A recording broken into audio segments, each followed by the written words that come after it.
This conference will now be recorded. Okay, so we're recorded now. So I tell you the most important thing is light when you do this. Of course, I'm going to tell you everything's important, but let's start with light.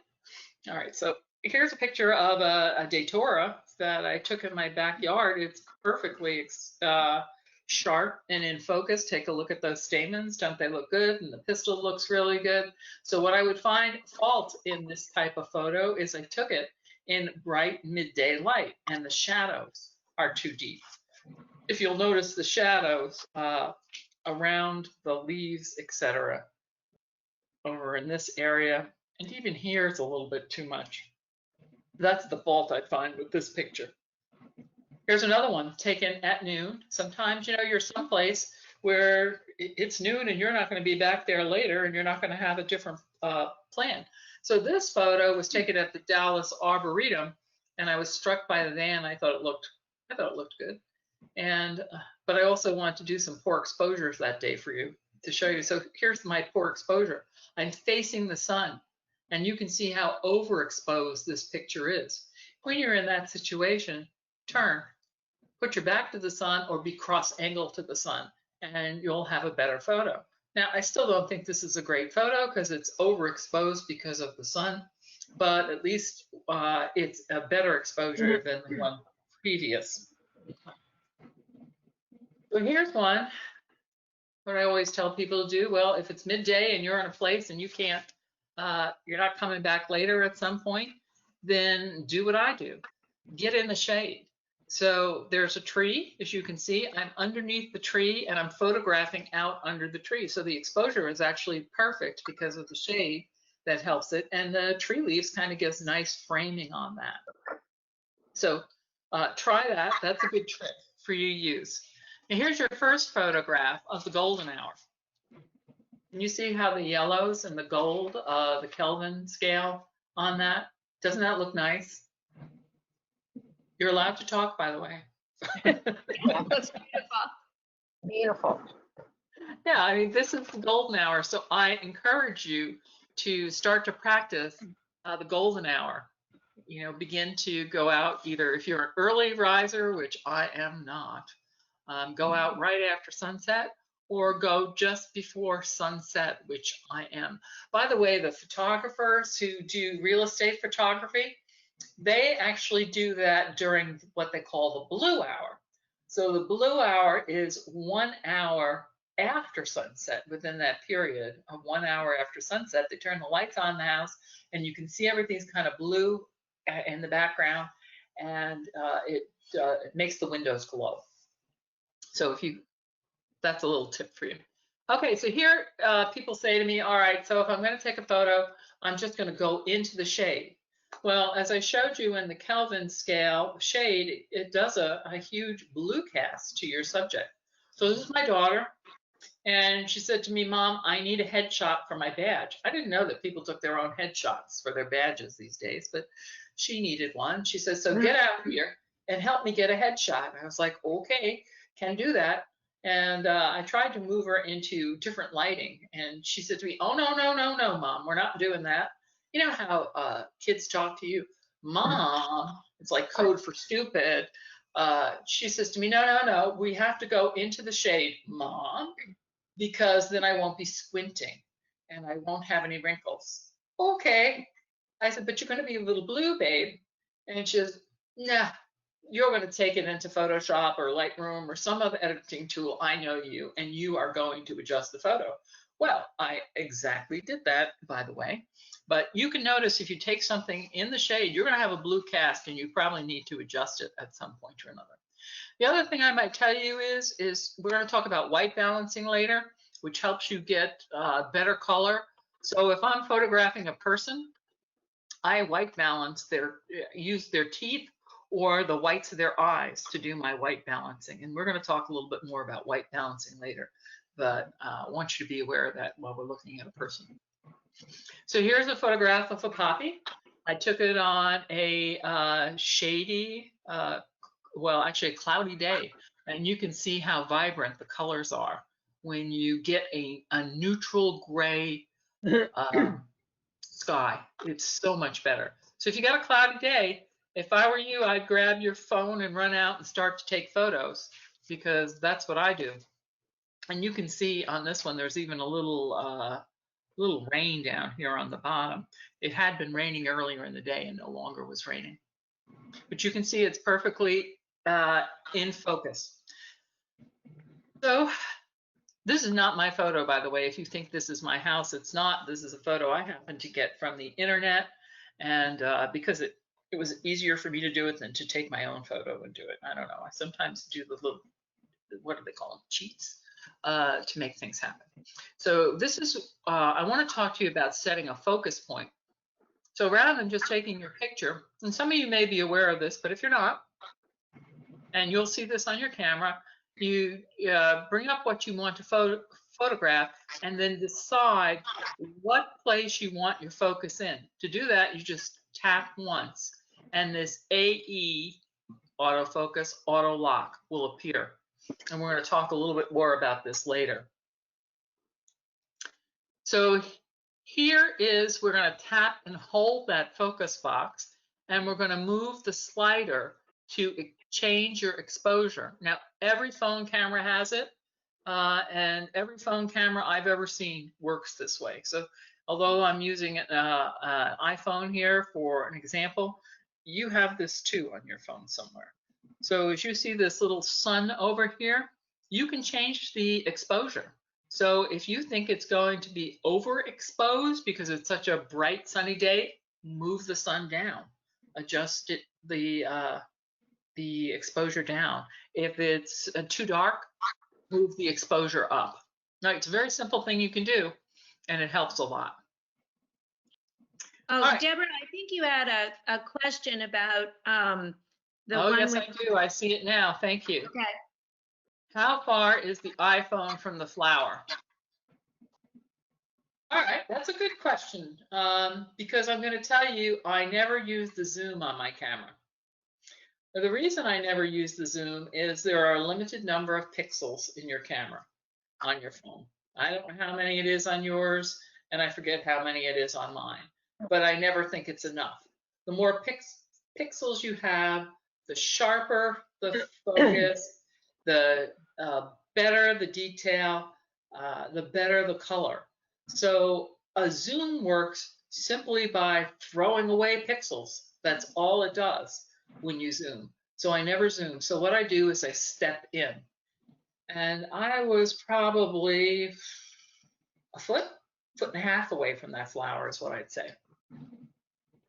All right, so this is talking about the rule of thirds, which is a very important concept for composition. And the rule of thirds says that if you put your subject in one of these intersecting boxes, you're going to have a more interesting picture. So the puppy is all the way over here in two of the intersecting boxes. The other thing I'd like you to notice about this in the rule of thirds is if you have a subject, make sure your subject has some room to breathe. Now, what do I mean by that? Well, the puppy is looking off into the distance. If we had put the puppy over here and all the grass behind him, then he would look very crowded. So when you're using this rule of thirds, I'm going to highly recommend give your subject some room to breathe. And here's an example of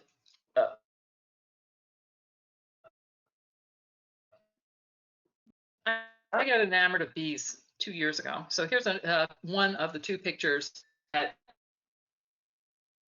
Is someone having troubles? Because I'm seeing you may be experiencing internet difficulties.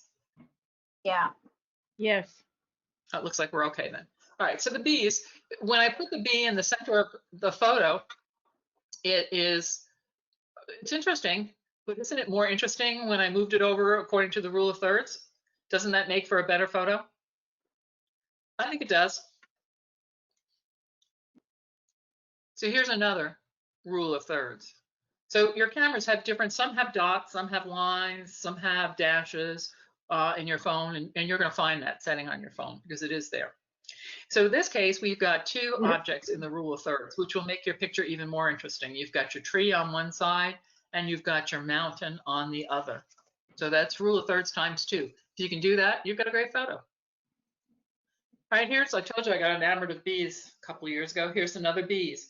And here's the rule of thirds times 2. So we've got one of these Verbena Bonanciaris over here and one over here plus the bees. And notice I've given the bee some room to breathe. So where do you think my focus point was? I'm going to cheat and show you.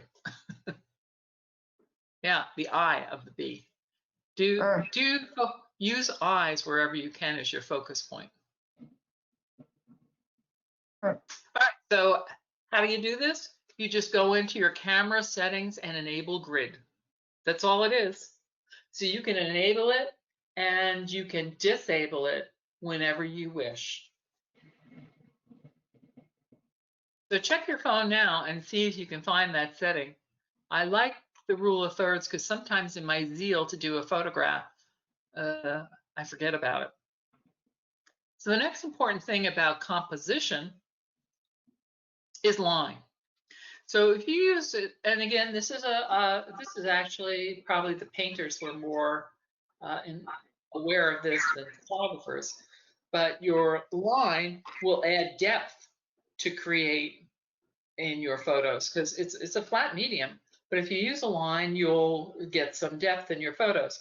Now, I prefer to use line from left to right because that's the way we read. But I find that more pleasing. But there is no reason that you can't use it the other way too. But I find this way more pleasing.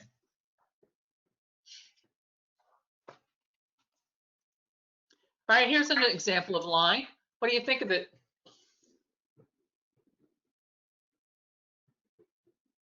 Y'all can say something if you want.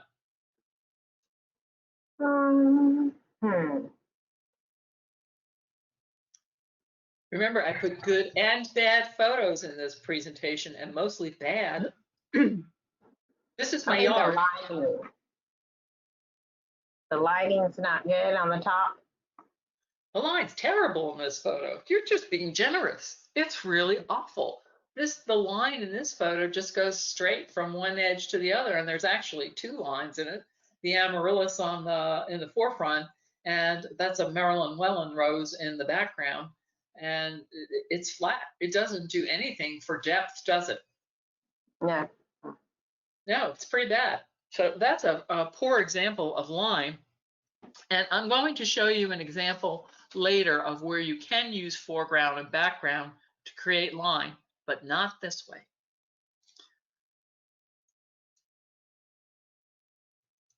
So here's another example of line. This one was taken in Crystal Cove in Southern California. It was a beautiful day. It was midday. I used my autofocus. I tamped it down, which means I brought it down some so that the shadows weren't so harsh and the light wasn't so harsh on my subjects. So notice I have a line of the waves. They're going from left to right. It's my preferred direction. And also we have a line in the foreground too. We have some upward thrusting of these rocks, which helps give dimension to this photo as well. Do you see how that helps with line?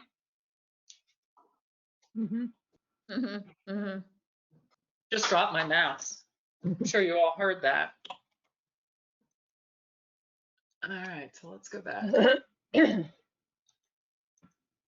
right, here's an example. That's Cliffs of Moher in Ireland. And you notice how the cliffs jut out to the sea. It's not a left to right line, which is my preferred line. But I think it's pretty effective, don't you? Yes. So look for those kind of lines too. Here's also a line. What do you think about this one?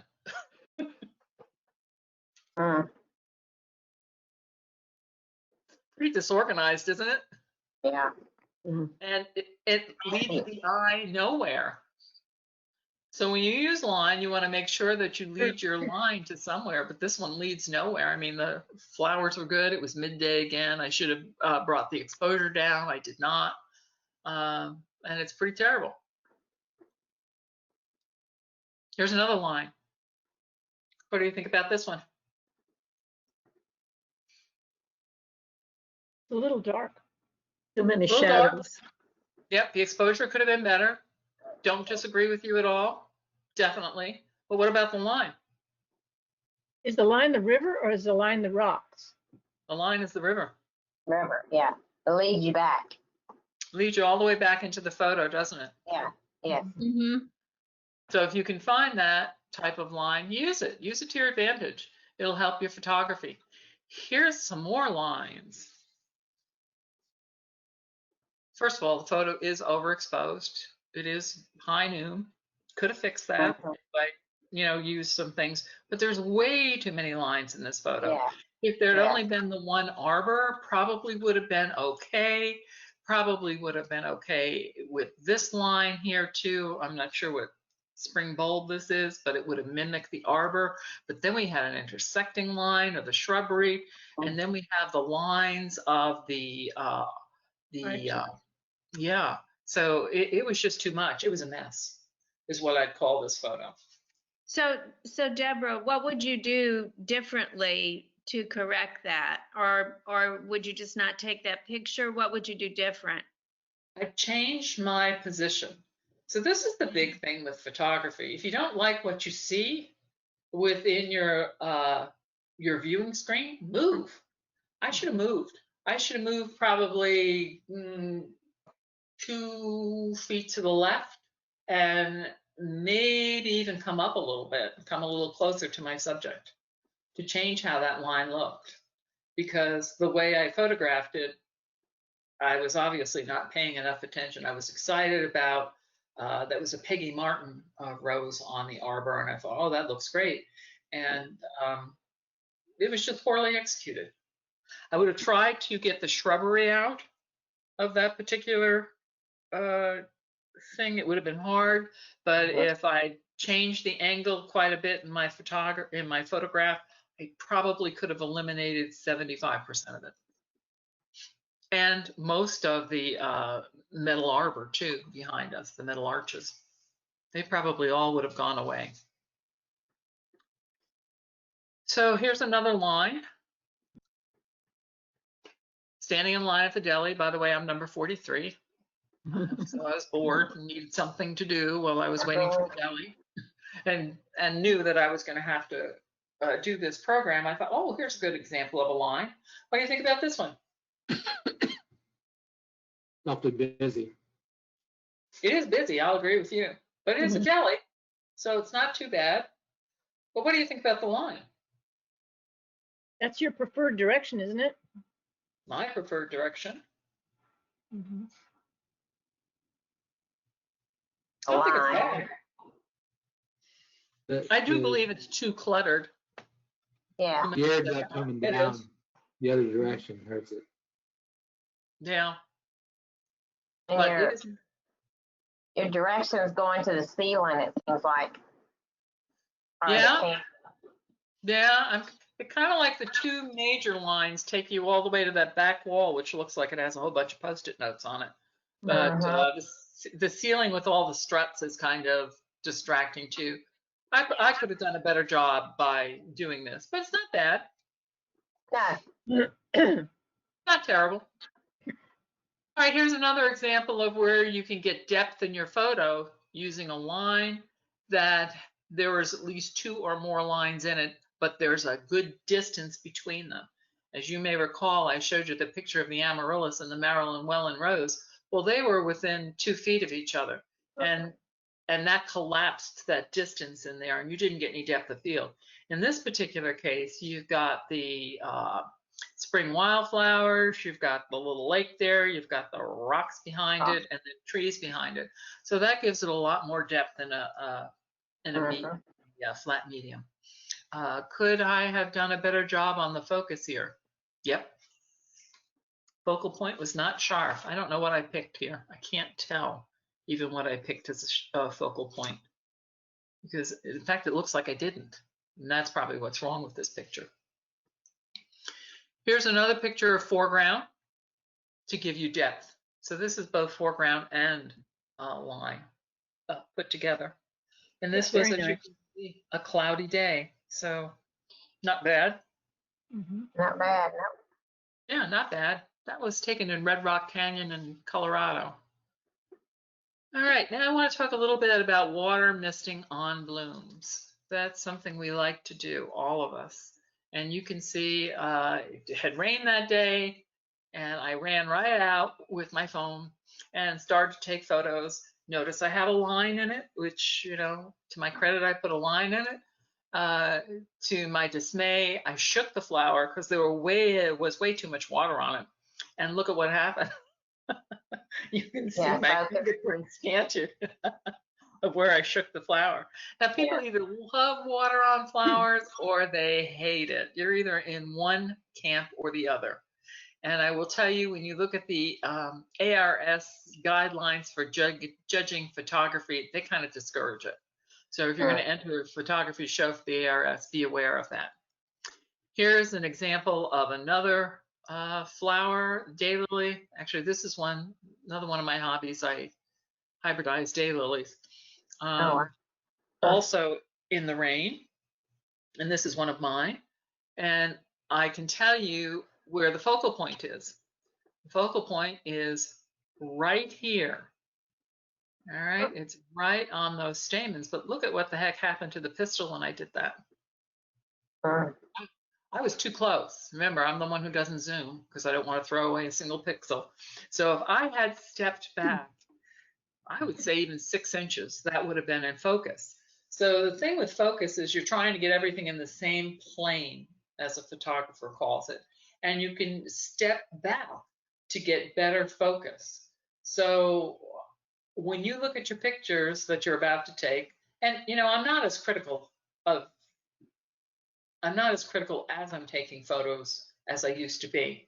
When it was film photography, I was crazy about making sure every element was right about my photo because A, I was going to have to buy the film, and B, I was going to have to pay for development because I did not have my own darkroom. So I was very cautious about what I did. Now that it's digital, what photographers say is you take 10,000 photos to get a good one and throw 9,999 of them away. So this would have been go in the throwaway part, but I wanted to show you this just for the simple reason that if you step back, I could have achieved better focus in this particular picture. So here's another, again, rain, ran outside. This is Coco Loco. It's probably too much water.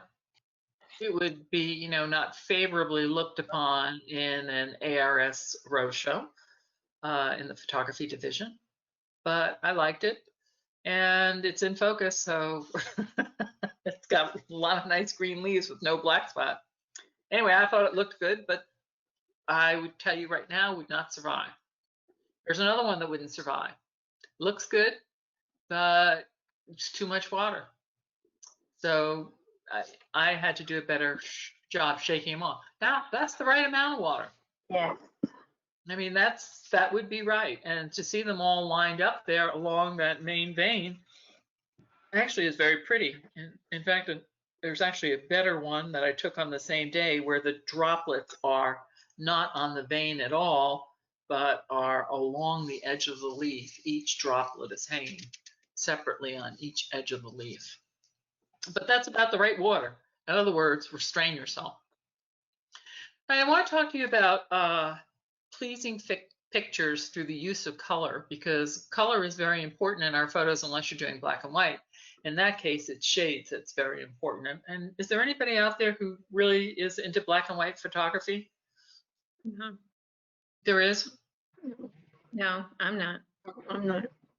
No? Okay. I know I like color, although every now and then I will do black and white, and I will show you a black and white photo in both color and black and white as we go along. All right. So what artists will tell you, and I think I have a few artists out there, use complementary colors wherever you can. And so complementary colors would be those that are absolutely opposite each other on the color wheel. So we've got reds and blues, mauves and yellow greens, etc. And then you can use analogous colors if you'd like as well, which would be those, pick a color and the two that touch it, the ones that touch it on either side. would make analogous. And then there's tertiary colors, which you could do, for example, red and blue and green, or mauve, so that you use 3 colors that are basically opposite kind of each other on the color wheel. So be aware of color. So here's, oh, there we are, complementary. All right, so this is it's a nice photo, let's put it that way. I can't say it's the best photo. It was my Chiroptimus International, which won, but this was a terrible photo. From the sense that, look at the background. It's not the right background. I like the blue with the pinkish yellow, which is nice, but notice there's a tag reflected in it. I mean, that's pretty, I should have moved that tag. I did not. And then look at this. If I blow it up a little bit, look at the water spots on it. Could have cleaned up the snifter too to get rid of that residue. So here's a good use of color. These are complementary colors, the mauve and the green on this particular photo. It's taken on a cloudy day. It didn't rain, it was just overcast.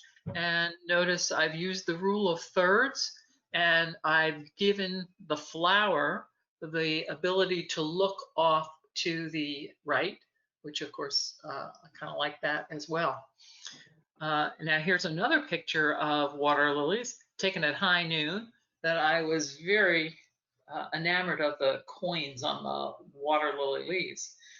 Notice that I did use the rule of thirds on one of the flower, but not the other, and the shadows are too much. It's overexposed, so not a good picture of water lilies at all. But I want to give you a contrast between the two. And here's another complementary color, the orange and the blue. I think this is Gizmo, as I recall, and this has to be at the San Antonio Roadshow because they use that color for their tables. So this was probably the winner of the open bloom, and it's really, in my mind, very pretty in terms of the contrast of colors. Could have, if I would have, could have, but didn't and wouldn't, is brush the pollen off that one leaf. That would have made it like absolutely perfect, but it was a winning rose and I wouldn't touch anyone else's winning rose. But notice the color contrast. Isn't that good? Deborah, Yeah. I have a question.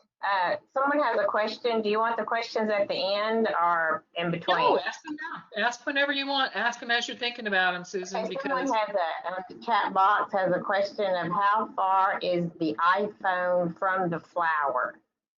okay, I responded to that one a while ago. That was asked at the with the poppy, and I would say I was about 12 to 18 inches away. And for this one, I was probably nearly on top of it. Yeah. I'd say maybe 8 inches is probably where I was. And you can see where the focal point was. It was the center of the flower. And if I'd stepped back just a tad, I think I was a little bit too close. I see it's a little bit out of focus here, which was probably my focal point. So I could have stepped back a few inches and it would have been better, but I didn't. Were you actually just trying to get the picture of the bloom and not the leaves? Because the leaves are blurry, but. Yes, I was. I was just trying to get a picture of the bloom. And because I was so close, you get that effect called the bokeh effect, as you can see. Oh, okay. And so most photographers like that and shoot to get the bokeh effect. So they just get their main subject Does look good in the picture.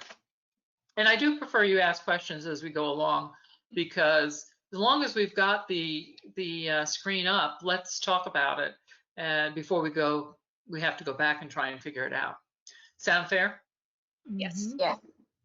Okay, let's go to the next one then, which is I want to talk about people and pets and photography. So in this one, I say, I wanted a picture of my dog to put over my dog's feeding station. This is Honey. She is a Yorkie. I have to be careful when I say this.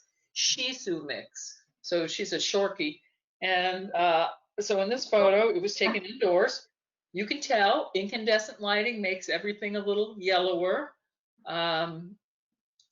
You can see she was looking cute right at the moment, so I took the picture, but I didn't really look at the background. The background is not that exciting in this picture. In fact, I find it very distracting. Uh-huh. So remember your backgrounds when you do that. And of course, if you're going to use incandescent lighting, you're going to have to do something like I had to do with my daughter's picture in the shade. You're going to have to take it out of your phone and edit it a bit to get the color right. Or I'm going to show you some apps you can use in your phone to do the same thing. All right, here's the picture I ultimately used to get this photo. Well, let's talk about my little header here first. Get eye level and focus on the eyes. Anytime you're photographing a person or an animal, bee, insect, get that focus point on the eyes. That's the most important place you can do that. Now, it will result in a little bit of fall off. So photographers call fall off is that area that becomes out of focus because you've chosen your focal point up front. So notice the tail is not, the dog is laying out in the grass and the tail is kind of hanging out. So I say get level and focus on the eye. So to take this picture, I actually laid in the grass on my belly about 24 inches away from the dog, no more than that, might have been less. And the funny thing about this particular photo is every time I got her eyes in focus, the dog inched closer to get closer to me. So we kept backing up now. So the other thing I would tell you is we did this one in the shade, so I did have to adjust it a little bit. This is her true color. Unlike my daughter, I did adjust this picture before I put it in the presentation. The other thing I would say is when you're in the shade is you gotta make sure you turn your flash off. Because if you don't turn your flash off, which it's a setting on your phone, really easy to turn on and off, just press it and it'll go off. It will overexpose your photo even though you've already set an exposure. So turn the flash off, it doesn't help. In fact, I never use my flash. So here's another one that's about tack-sharp focus. So that's what photographers call it, tack-sharp. I really had to think about that for a long time, what was tack-sharp, and then I thought about a tack, and it sure is sharp. So I put this photo in. This photo is in tack-sharp photo. So there's a number of ways that you can do that. We can use our settings on our phone, which I'm going to show you in a minute how to do that. But there are some tricks too that you can use. For example, stabilize yourself on something. Use your body as a tripod and stabilize yourself.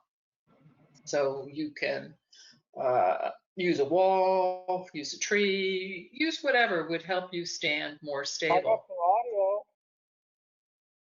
I'm sorry?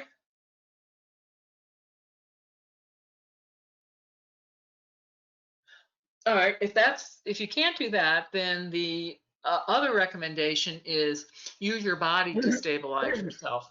So many photographers will take their camera or their phone and actually put it on their chest.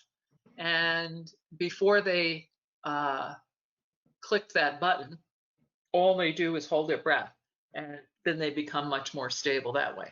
So having camera stability is very important to make sure that you get a tack-sharp focus. Without it, your pictures will always be a little blurred.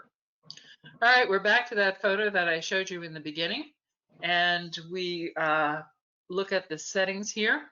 So we have the AF auto lock focus that we talked about. I show you here where the flash is turned off. I always turn that off. I always turn HDR auto on.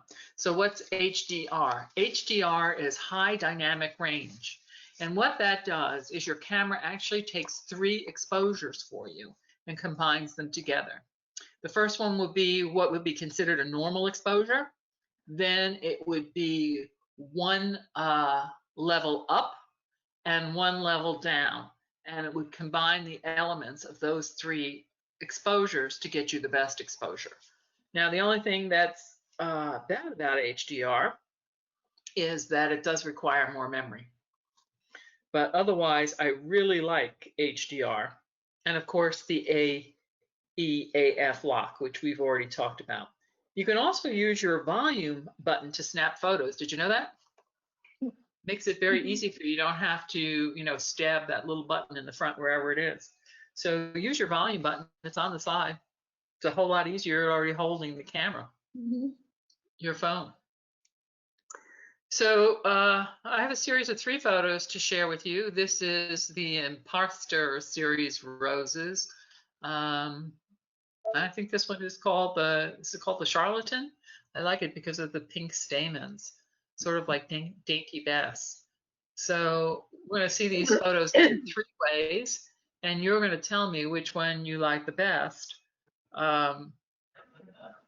This one's pretty much straight on.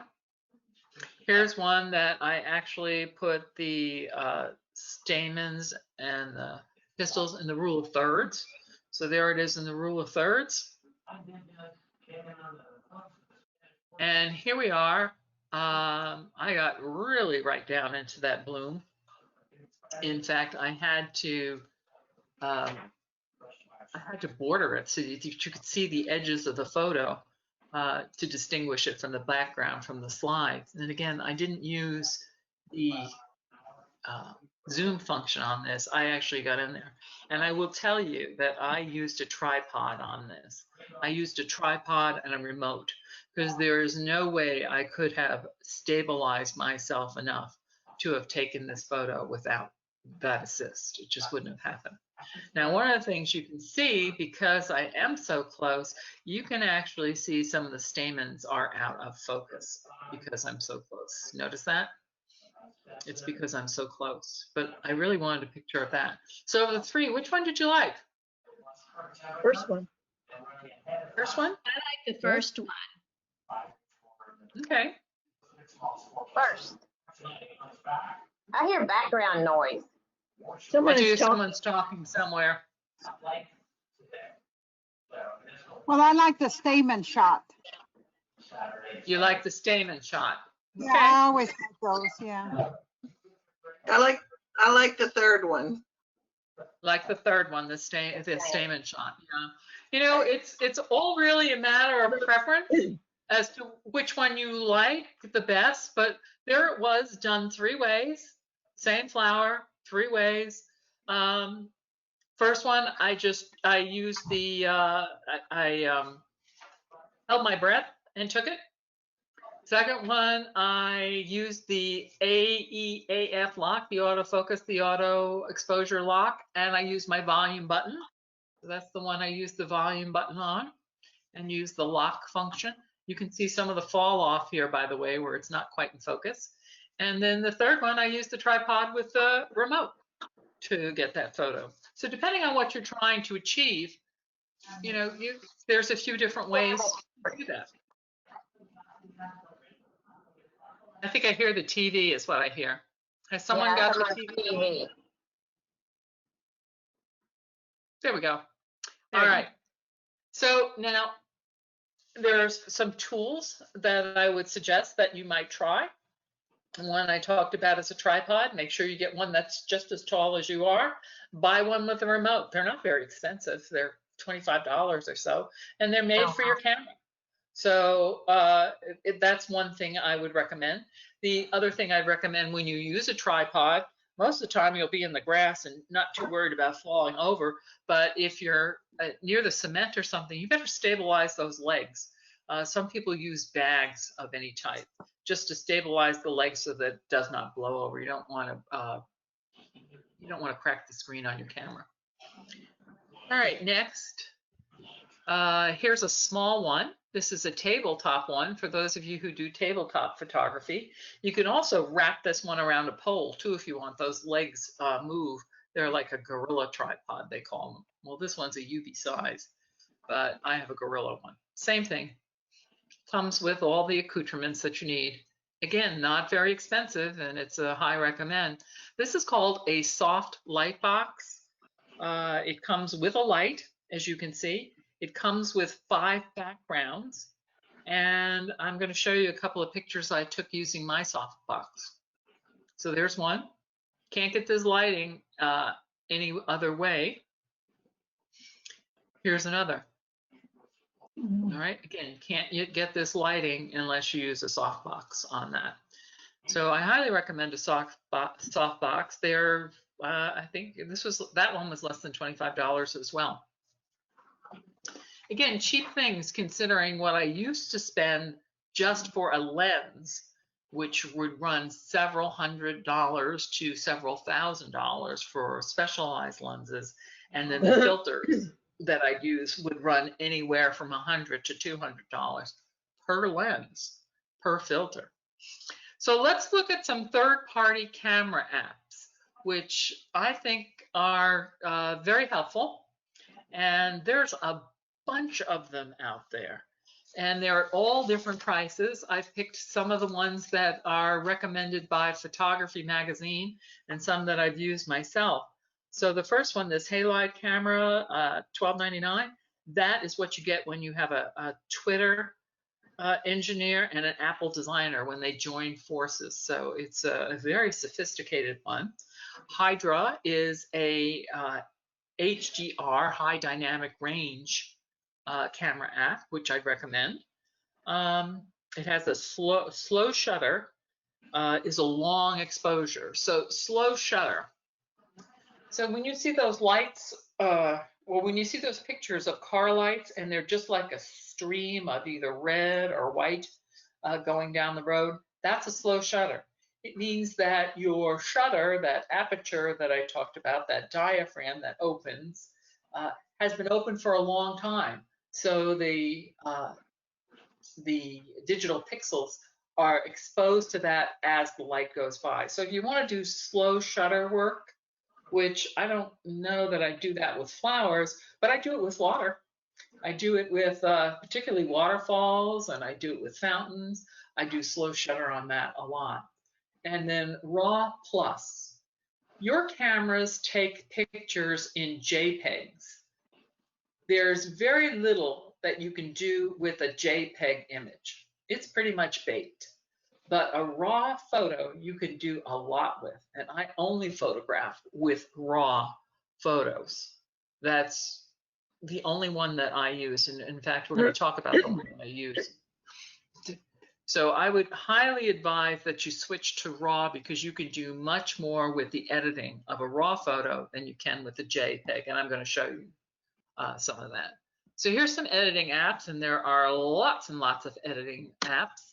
Some are free, some cost quite a bit of money. VSCO Cam is one that food photographers use a lot. So if you like food photography, that's your app. I can tell you that right now. Lightroom is all around app. It's expensive. I use Lightroom. It's expensive. Snapseed is Google's app. It's free. The RNI is free, but then there are in-app purchases that catches you there right away. Photoshop Express is free. Picasa is free. I mean, there's a number of free ones. So I wanted you to see that there's plenty for you to look at in terms of apps, and you need to go out and explore some of those. Try them all. I use Camera Plus 2. It's $3.99 for Android and iPhone. The reason I use Camera Plus 2 is because it does allow you to shoot RAW, and it allows you to shoot and edit in one tool. And it also has kind of a funny little thing, which I like. As I get older, I find my hands are nowhere near as steady as they used to be when I was younger. Of course, nothing is what it used to be as I was younger.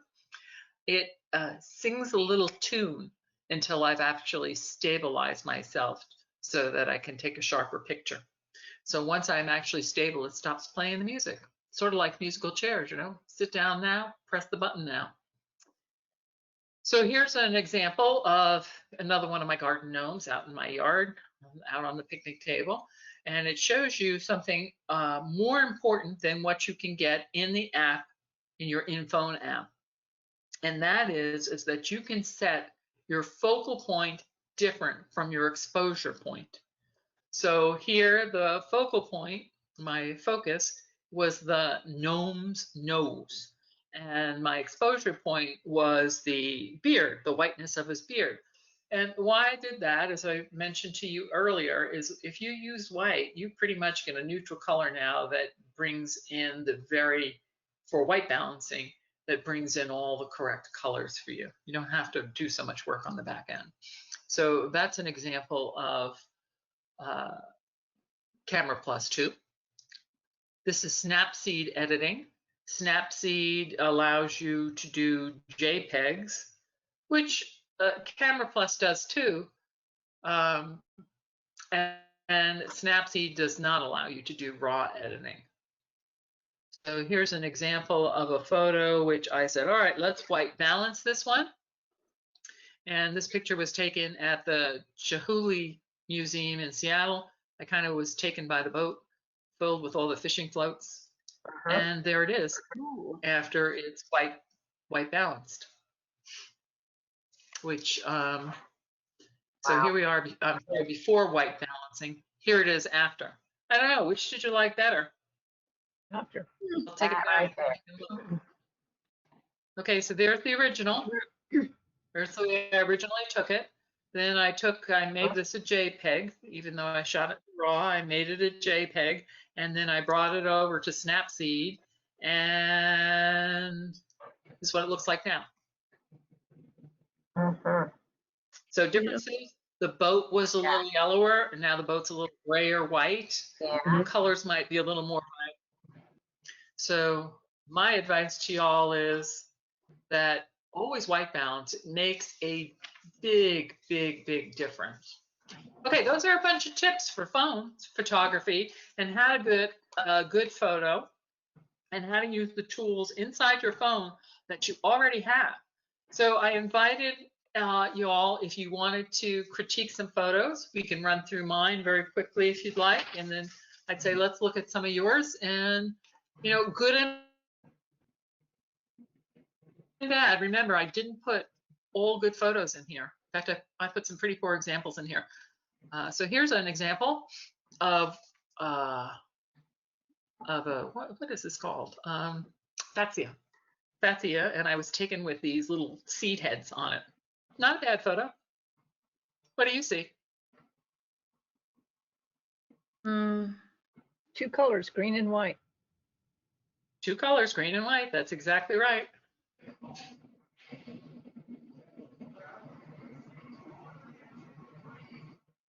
I see some opportunities with focus. You can see where my focal point was right there. And you can see this was in the same plane of that focal point, and everything else is out of focus from that. It's not a bad photo, but you know, could be better. Here's an example of, what is this? Oh, you know, I'm getting bad. I can't remember the names of all my roses anymore. Louise Estes. What do you think?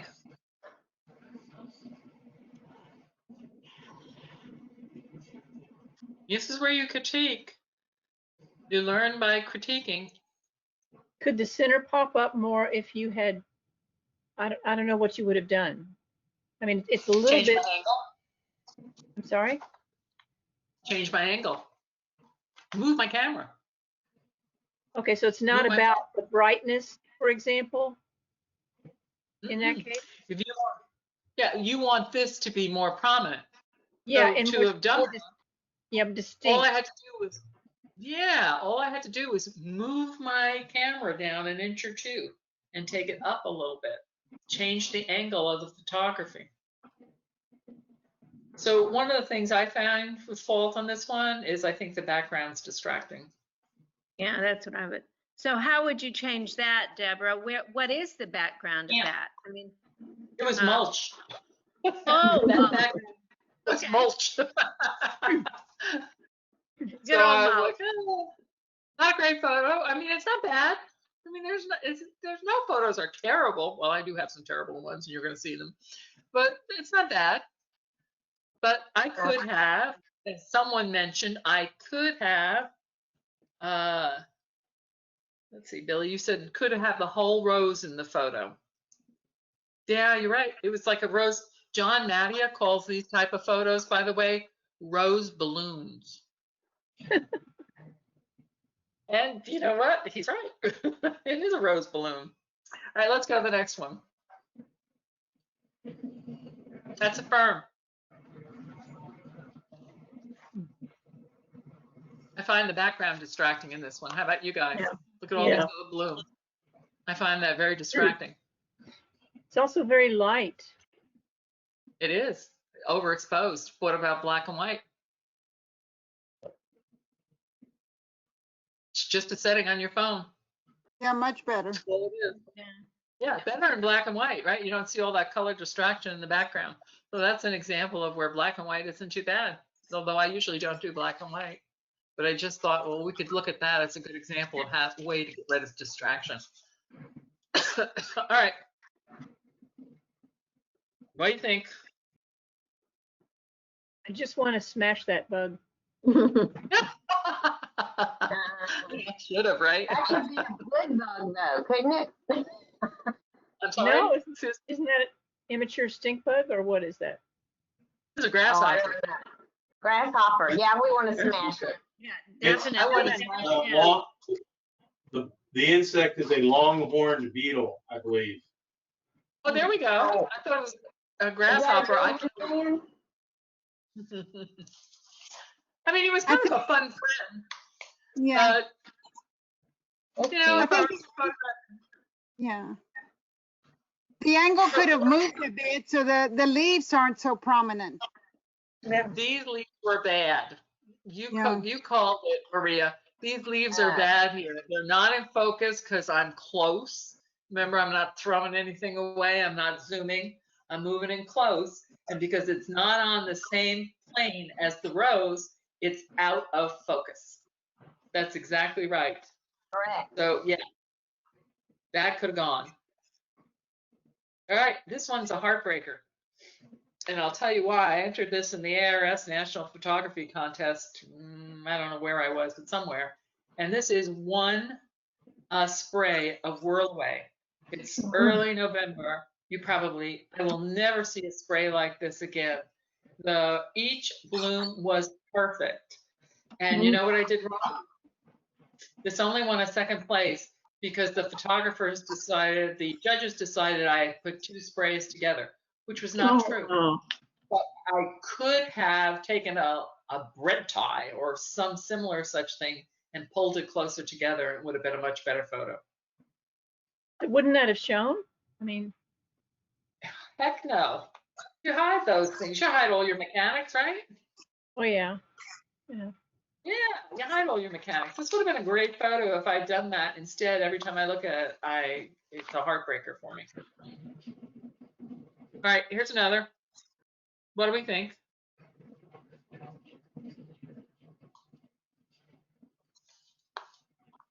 Your eye is drawn to the two splotches on the bottom petal. They are. Oh, right, yeah. Could have removed it, huh? Yeah, I would have Removed removed most it. of the bush. Yeah, no kidding. My eye was drawn to it too. I didn't even notice it when I took the photo, but afterwards I looked at it and said, ooh. How about this one? Everything's in focus. Doesn't move me at all. There's that big leaf again in the upper corner. There it is. Could go away. And all this mulch again. Yeah. You know, there's all these great green leaves over here, and then there's mulch. Yep, that's how I criticize this one. You needed more of the flower. I'm sorry, dear. Go ahead.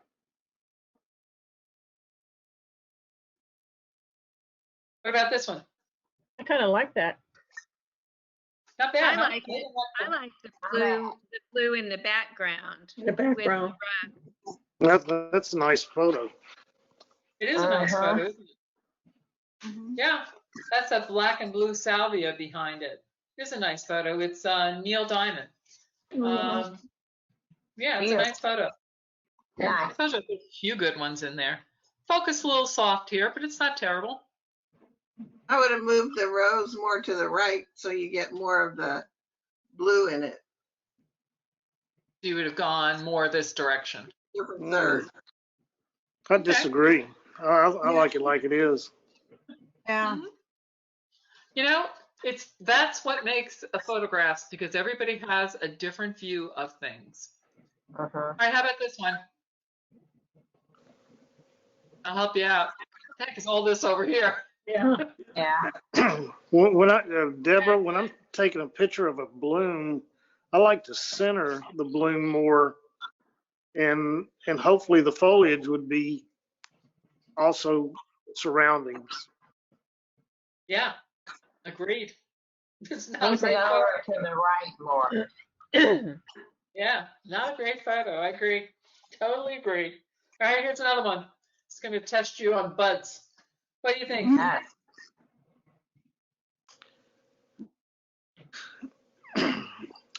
Well, it's covering the stamens a bit. Yeah, a little bit. I probably could have plucked this thing right out there.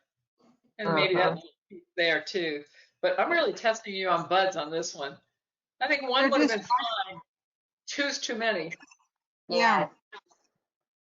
You know, if you put your hand, a lot of times when you look at a photo, if you put your hand over elements of it and it looks better, then you know you have one too many. In this case, it's one too many bud in there. Otherwise, it could have been, you know, as James says, could have done some plucking in there. Yep, I agree. All right, here's my friend's backyard. She really has a beautiful backyard. It's a little, but this is not a good photo of her yard. I was looking to put depth in this photo. Notice I put a foreground in it, put a path in it with a focal point at the end. But look at what's in the foreground. For heaven's sakes, there's a sprinkler head in it. Yeah. You just, yeah. Yeah. Right here. Ah, Yeah, what was I thinking? That's really, you know, I wouldn't even show her this photo. I think it's so poorly done. All right, here's the same yard. I think I should have come down to be not so much blue sky in this photo and rooftops. Yeah. yeah. I think that would have helped this photo a lot. Is But it a little otherwise- overexposed, Deborah? Or It might be a tad overexposed. And I know that what you're seeing is not the way it truly looks. You see it a little bit lighter because it's in PowerPoint. It's really actually, if you saw the real photo, you would say it'd be okay. But what I really criticize on this is the too much sky. Yeah. Yeah, because it makes it darker, like there's shadows or shade on the left. Yep. Maybe I'm wrong. Could it just should have done, and here's her yard one more time. And I don't know what I was thinking here. It's pretty terrible, isn't it? The cactus in the tree. Yeah, I mean, it's pretty terrible. Just all out and out terrible. So I That show was it. falling out of the tree. Yeah, what it's worth. The dead branch up there. I don't know what I was thinking. Definitely not thinking about taking this photo.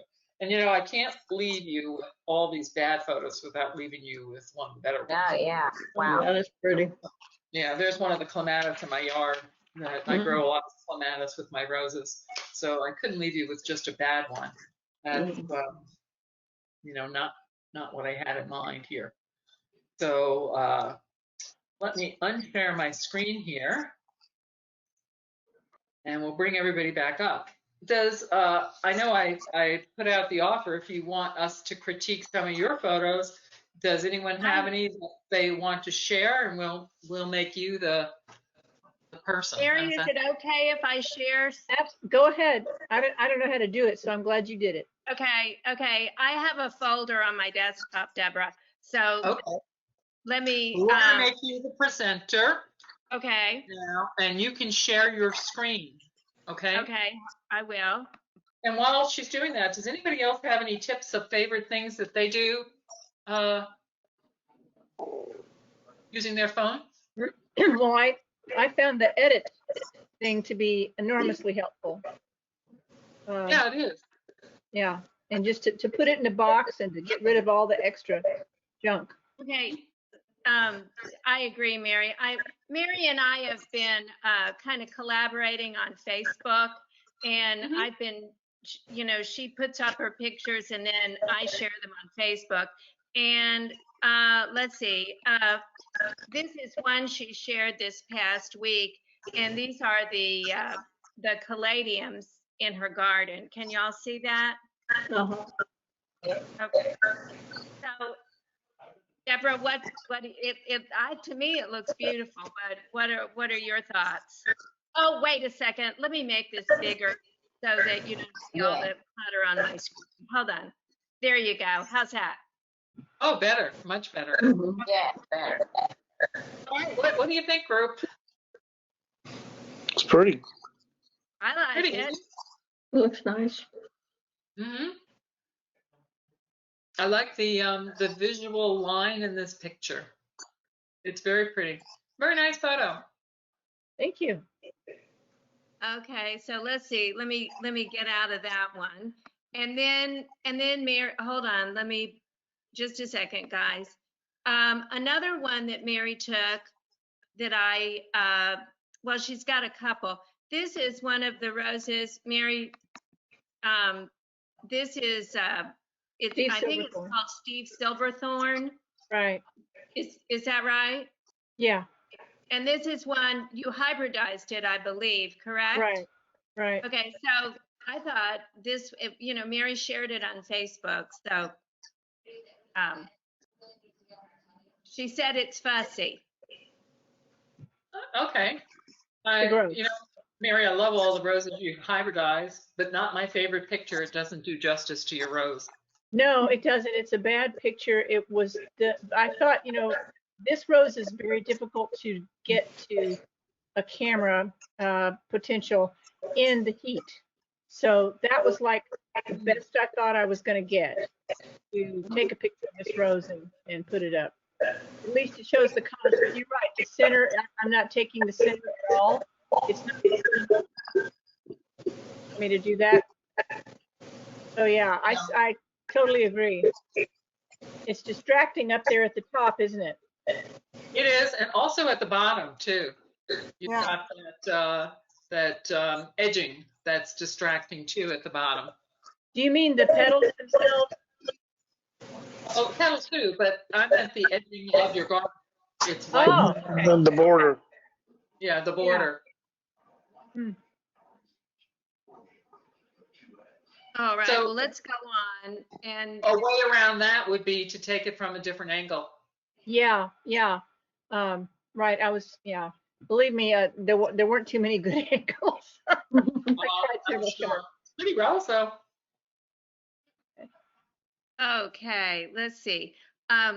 Another one that Mary took that I liked this week. Hold on just a second.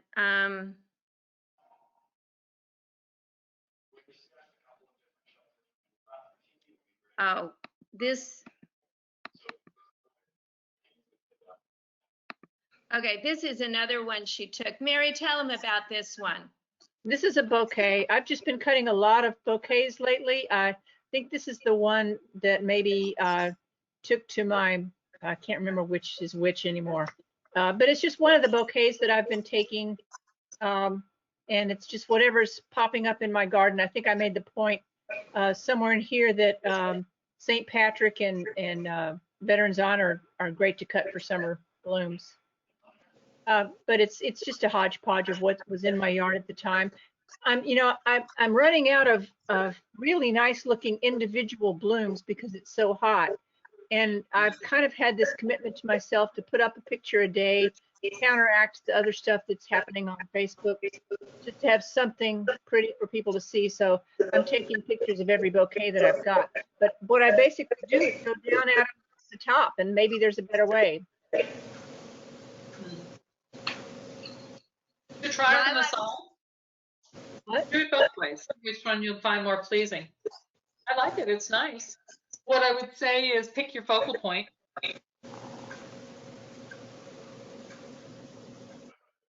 So, Okay, that's probably Mary's are the really good ones. This is one, we talked about this one last weekend, but a lot of you didn't see it. This is one that John and I were at Whataburger, and I just like to tell you that I don't go to Whataburger too much, but anyway, this is one that we took at Whataburger, and it was at lunch. It was at lunchtime. So there's a lot of things wrong with this one. You'll be able to really do a good critique of this one. That gummit, Suzanne, now I'm hungry again. Yeah, really, I love Whataburger. Yeah. But yeah, like Deborah said, there's the light post. The light post is there. The sign. Signs. Building. It's really overexposed. So. That's okay. All those things you can fix. Right. But I thought it's a good example of roses growing in a spot where, traffic comes by all the time and probably not a lot of care. So Yeah, probably not. um, You don't have a big problem with rose rosette, do you? No. not yet. Yeah. All of our roses in public places are just masses of rose rosette. Oh, no. Yeah, we don't see pretty roses like that anymore. And they planted all those knockout roses, and many of them already came with the disease. Oh, wow. Uh-huh. And they're everywhere now. It's just a shame. Mhm. It looks like those Vigorosa roses, and they're very hardy. I have one, and I like it very much. Okay, so I think that's a good kind of different pictures, that we had in our folder. Does anybody else have one that they'd like to share? I would have no idea how to put mine on. Are they? What are you on, James? What I'm are you on I'm on an iPad. And are there photos on your iPad? Probably, but I would have to. There's probably 1,000 of them. Oh, You have yeah. you have it in a folder though, don't you? In your photos. Look, Suzanne, Debbie calls me technologically ignorant. So, But you're so good in so many other ways. It doesn't matter, James. oh well. Pray that they make the calendar next year. You'll see a couple. Well, we know you're a good photographer if you're making the calendar. That's for sure. We would love to have seen some of your photos. Does anyone else have something they'd like to share? Well, I have a tip. My photos aren't on this laptop, but I don't know if on your iPhone or your Android, if you have the earbuds, not the new ones that are the wireless, the Bluetooth, but the old ones that have a volume control. You can plug those in and use that as a photo, like a release. That's how you can take your photo without having to touch your phone. So you can mount it on your tripod, but if you just plug in your earbuds, the volume control will take your picture. Oh, Is that right? Now, Or like- what is it? Say that again, Maria. Say that again. If you have the earbuds for your phone, and what I'm going to say is the old style, the kind of earbuds that had a volume. Not the They have iPod. Yeah, iPod. not the the regular, the old earbuds that have the toggle switch or a little switch in the middle that you raise, you control the volume. I have an iPhone 8, but I still have some of those that I can put on my phone, and they work. You can take a picture, release instead of using your photo or the volume, you can use it from your earbuds, your iPods, from your Didn't phone. know that. Yeah. Thanks for that tip. Anyone have other tips they'd like to share? We can all learn from each other.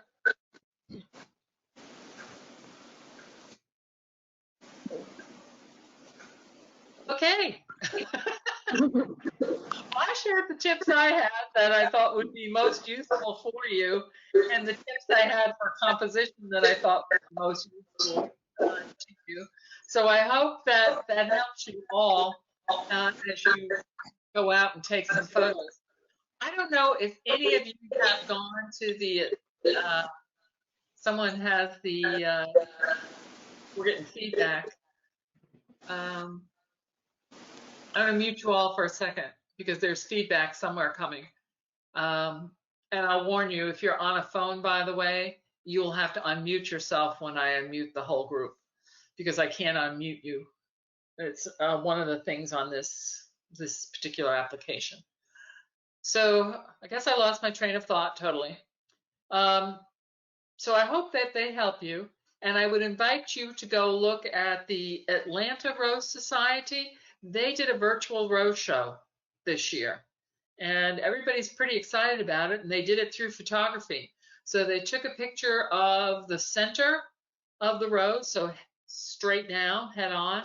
And then they took a picture of the side. I don't know how it was judged. Excuse me, I don't know who judged it and what criteria they used. And they only had a few categories, but they managed to do their rose show that way.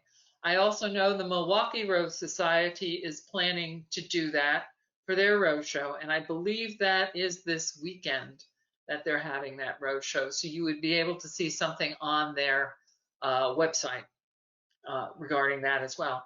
And I know Dallas is looking at doing the same thing. So there's an idea that for a rose show, since we can't seem to have them in person in a facility right now, I look forward to when we can do that again, but there's a way to go forward to make that happen. So I'm going to unmute everybody now, except those people who are on phones. I can tell, by the way, who is and who's not. Elizabeth, Liz, Suhan, let's see, Mark Hager. Can I ask a question? Morning, Hex, just unmute yourself and you'll be able to talk. Can I ask a question? Deborah, you suggested that we could get rid of the flash by pressing on it. I've been trying to do that and it doesn't go away. What doesn't go away, dear? I'm sorry, there's feedback and I couldn't hear what you really asked. The flash. The flash. Well, it'll have a line through it. You just tap it once and it'll go away. I mean, it doesn't go away. It just has a line through it. It won't flash anymore. Okay. Just tap it. That work for you? No. What kind of phone do you have? It's an iPhone 6S. And I have an iPhone 2. I have an iPhone 7, and that's actually what I do. Just tap on it. Tap on the flash. Do you see on and off at the top, perhaps? Yeah. Oh. Okay. But then to turn it on, you hit the flash. Now, if you hit the light, hit that, and it should go back on. Thank you. There we go. As I said, we can all help each other because we all have different equipment. This is the kind of stuff I ask my daughter all the time, and yeah, I get the eye roll, and it's. Oh, me too. My daughter responds, and my daughter is a computer engineer. She responds to me, Mom, just Google it. Like, oh, okay. All right, well, I want to thank everybody for your time. And of course, you can always contact me if you wish. I believe most of you know how to get in contact with me. And I know Suzanne does too. I may have a slide on that with my email address. Try that.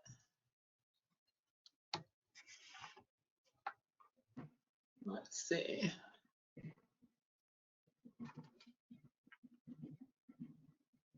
I'm having a terrible time, of course.